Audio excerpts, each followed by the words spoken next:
Bismillahi assalamualaikum. Mohon maaf, minta ampun, perkataan kami susun. Assalamualaikum warahmatullahi wabarakatuh. Bintang bermalam si awan petang berarak di celah pepohon ara. Pemanis kalam selamat datang. Awal bismillah pemuka bicara.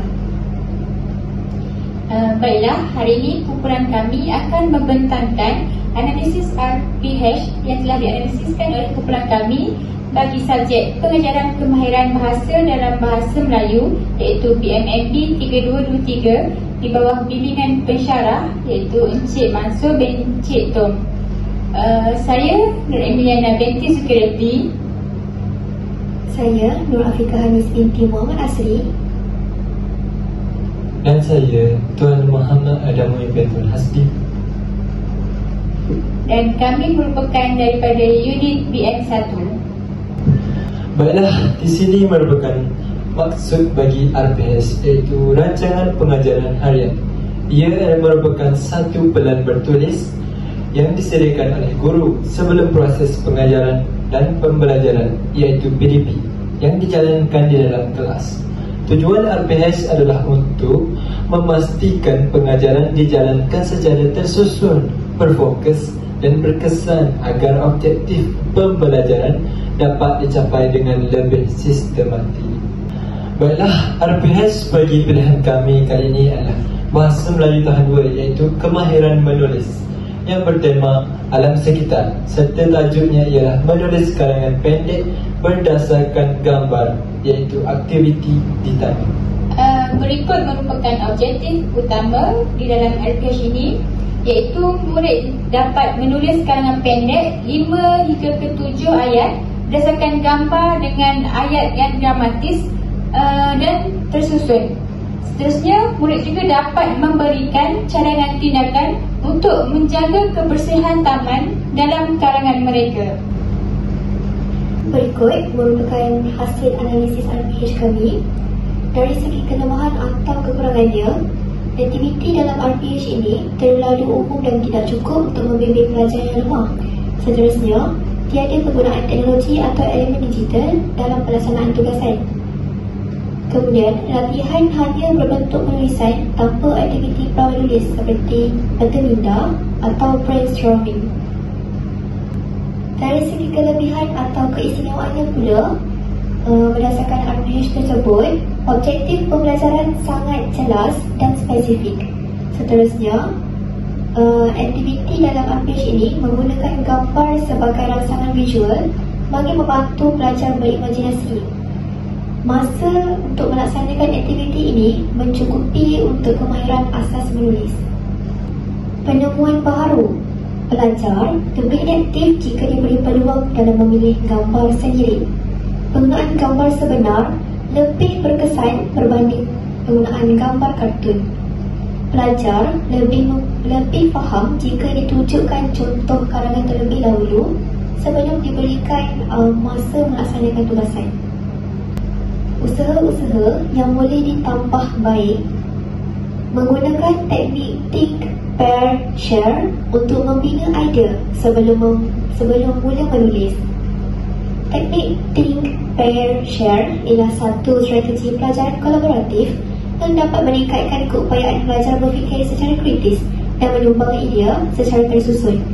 Dalam konteks penulisan, guru boleh memulakan aktiviti dengan memberi satu tajuk atau tema. Kemudian, think, fikir. Pelajar diberi masa beberapa minit untuk berfikir secara individu tentang idea yang berkaitan dengan tajuk yang diberi. Pair, berkongsi secara berpasangan. Pelajar digandingkan secara berpasangan untuk berkongsi idea masing-masing. Share, kongsi secara kelas. Pasangan pelajar berkongsi idea mereka dengan seluruh kelas. Lalu, guru mencatatkan idea utama di papan putih atau padlet sebagai rujukan bersama. Kaedah ini dapat membantu pelajar membina idea dengan lebih jelas sebelum mereka menulis. Ia juga membina keyakinan pelajar, terutamanya yang lemah, kerana mereka mendapat sokongan dari rakan sebaya sebelum berkongsi secara terbuka.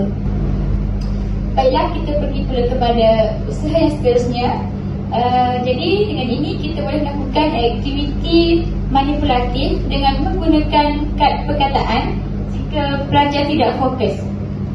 Jadi bagi pelajar yang kurang fokus ataupun sukar untuk memulakan penulisan, pendekatan manipulatif ini seperti kad perkataan sangatlah membantu.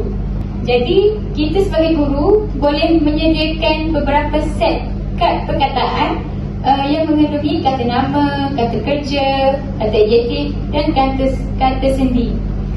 Jadi pelajar ni akan menyusun kad perkataan untuk membentuk ayat yang mudah. Seterusnya mereka akan membaca dan menilai sama ada ayat tersebut betul dari segi tata bahasa. Yang ketiga, mereka perlu mengembangkan ayat menjadi perenggan dengan bimbingan guru. Jadi aktiviti ini bukan sahaja menarik dan menyeronokkan, tetapi dapat mengaktifkan pelajar yang kinestetik dan visual. Ia juga merangsang pemikiran logik dalam membina struktur ayat dengan betul. Baiklah, daripada analisis yang telah dilakukan oleh kami tadi, kita lihat impak kepada proses PDP pada masa akan datang. Jadi aktiviti ini boleh diteruskan, tetapi perlu diperbaharui untuk menyesuaikan dengan keperluan murid yang mengikut abad ke-21. Seterusnya, ia juga dapat memberi asas yang kukuh dalam penulisan awal seperti membentuk keyakinan menulis karangan yang mudah. Baiklah, seterusnya kita akan beralih pula kepada adakah objektif kita sama ada tercapai ataupun tidak. Baiklah, objektif tercapai untuk murid sederhana dan cerdas. Tetapi bagi murid yang lemah, mereka memerlukan bimbingan tambahan seperti bimbingan guru, mengajar dan lain-lain. Yang seterusnya, murid berjaya menghasilkan karangan ringkas berdasarkan gambar, namun dengan struktur ayat yang masih perlu diperbaiki. Secara keseluruhannya, RPH ini sesuai dijadikan asas PDPC kemahiran menulis.